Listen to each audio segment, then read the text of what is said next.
दोस्तों, आज की बात कोई मामूली जानकारी नहीं है, ये आपके बुढ़ापे की सबसे बड़ी सुरक्षा है।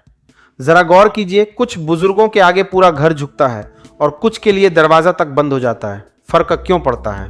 क्यों कोई बुजुर्ग अपने ही घर में पूजनीय बन जाता है और कोई बोझ समझा जाने लगता है?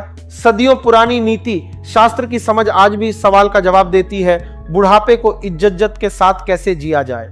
एक बात गांठ बांध लीजिए, जवानी की गलतियां शायद वक्त सुधार दे, लेकिन बुढ़ापे में हुई एक चूक पूरी उम्र की कमाई इज्जत को पल भर में मिट्टी में मिला सकती है। आज मैं आपके सामने कुछ ऐसे कड़वे सच रखूंगा जो सुनने में अच्छे ना लगे, मगर अगर समझ लिए तो जिंदगी में कभी किसी के आगे हाथ नहीं फैलाना पड़ेगा। और हाँ, सबसे आखिरी बात सबसे ज्यादा मायने रखती है, क्योंकि वही तय करेगी कि आपके बच्चे आपके पास बैठेंगे या आपसे कतराने लगेंगे।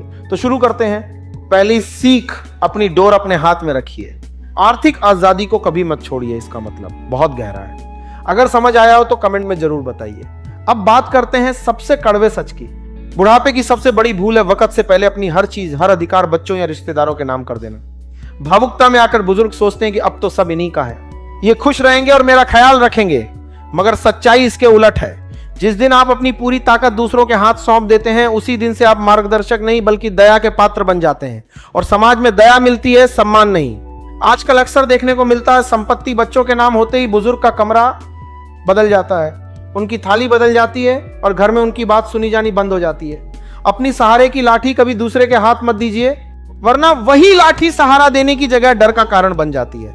इसका मतलब यह नहीं कि बच्चों से प्यार मत कीजिए, बल्कि इसका मतलब है आत्मनिर्भर बने रहिए। इतनी बचत, इतना अधिकार अपने पास जरूर रखिए कि एक कप चाय के लिए भी किसी के आगे हाथ ना फैलाना पड़े। असली सुकून वहीं से आता है। दूसरी सीख, मर्यादा और खामोशी की ताकत। एक गहरी बात समझिए, जो अपनी मर्यादा खो देता है वो अपना अधिकार भी खो बैठता है। बुढ़ापे में मर्यादा का मतलब है अपनी सीमाएं तय करना। जब आप बच्चों के निजी मामलों में बेवजह दखल देने लगते हैं तो अनजाने में उन्हें भी यही मौका दे देते हैं कि वो आपको पलटकर जवाब दे। और जिस दिन बच्चों ने पलटकर जवाब देना शुरू किया, समझ लीजिए बरसों की कमाई इज्जत एक पल में खत्म हो गई। बुजुर्ग को घर का जज बनना चाहिए, वकील नहीं।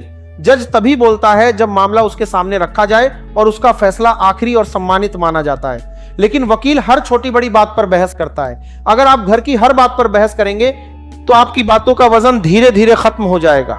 समाज में अक्सर वही बुजुर्ग अपमानित होते हैं जो हर किसी को बिन मांगे नसीहत देने लगते हैं। आपका अनुभव एक अनमोल खजाना है, इसे हर किसी पर यूं ही मत लुटाइए। आज की तेज रफ्तार जिंदगी में बच्चे पहले से ही तनाव में रहते हैं। अगर आप उनके लिए सुकून की जगह बनते हैं तो वो खुद चलकर आपके पास आएंगे और अपनी बातें साझा करेंगे। लेकिन अगर हर छोटी गलती पर टोकते रहेंगे तो वो धीरे धीरे दूरी बनाने लगेंगे और आपको पुराने ख्यालात का मानकर किनारे कर देंगे। असली ताकत डांटने में नहीं, शांत रहकर सब कुछ समझने में होती है। एक और कड़वी सच्चाई, अपनी बीमारियों और तकलीफों का रोना हर किसी के सामने मत रोइए। जो हमेशा अपने दुख दर्द का बखान करता रहता है, लोग धीरे धीरे उससे दूरी बना लेते हैं, क्योंकि कोई भी हमेशा नकारात्मकता के बीच नहीं रहना चाहता। इसके बजाय अगर आप हिम्मत के साथ अपनी हालत स्वीकारते हैं और दूसरों का हौसला बढ़ाते हैं तो लोग आपकी मिसाल देते हैं। कम बोलिए, सटीक बोलिए, और तभी बोलिए जब सच में जरूरत हो। आपकी खामोशी ही आपके व्यक्तित्व को वो गंभीरता देगी कि लोग आपकी मौजूदगी की कदर करें। जो बुजुर्ग अपने शब्दों की कदर करना जानता है, पूरा परिवार उसके आगे झुकता है। खामोशी अपमान से बचने की सबसे मजबूत ढाल है, इसे अपनाना सीख लीजिए। तीसरी सीख, स्वभाव में लचीलापन।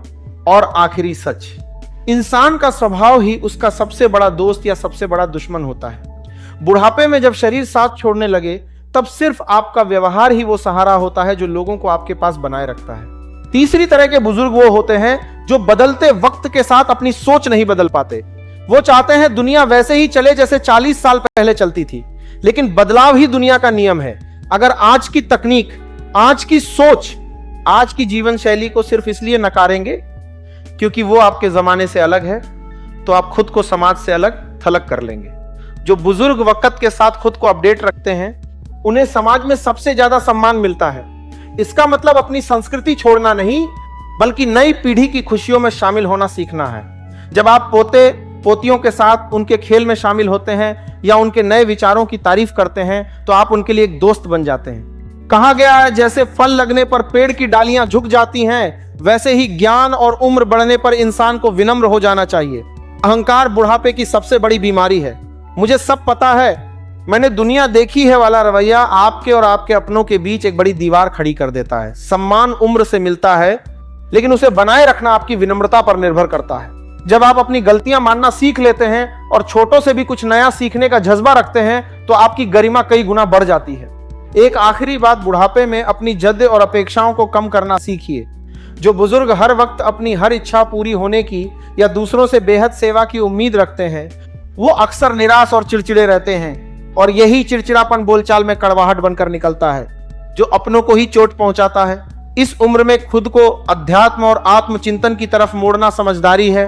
जब आप भीतर से शांत और संतुष्ट होते हैं तो चेहरे पर एक अलग ही चमक आती है, जो अपने आप लोगों को आपकी तरफ खींचती है। याद रखिए, अंत समय में लोग आपके पैसे या आपकी डांट को याद नहीं रखेंगे, बल्कि वो एहसास याद रखेंगे जो उन्हें आपके साथ बैठकर मिलता था। इसलिए अपना स्वभाव ऐसा बनाइए कि लोग आपकी मौजूदगी की दुआ मांगे, आपकी विदाई की नहीं। तो दोस्तों, याद रखिए, बुढ़ापे में असली दौलत पैसा नहीं।